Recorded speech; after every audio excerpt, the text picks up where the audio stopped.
الطاف حسین کا قصور ہی یہی ہے، الطاف حسین نے گناہ یہی کیا ہے۔ الطاف حسین نے اپنے کارکنوں کو اپنے عام گلیوں سے اٹھا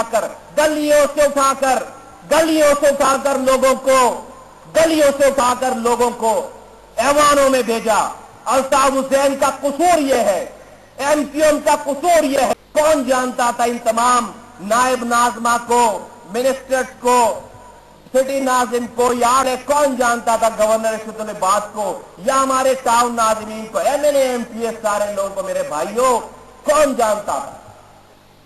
ہم تمام لوگ نہ کسی جاگیردار کے بیٹے ہیں، نہ کسی سرمایہ دار کے بیٹے ہیں، نہ ہمارا باپ کبھی M L A M P A minister رہا تھا۔ ہم نارمل مڈل کلاس گھرانوں سے تعلق رکھنے والے لوگ ہیں، جن کو گلیوں سے نکال کر، چھوٹے چھوٹے مکانوں سے نکال کر شعور دیا اور اس کے بعد جا کر ایوانوں میں بھیجا۔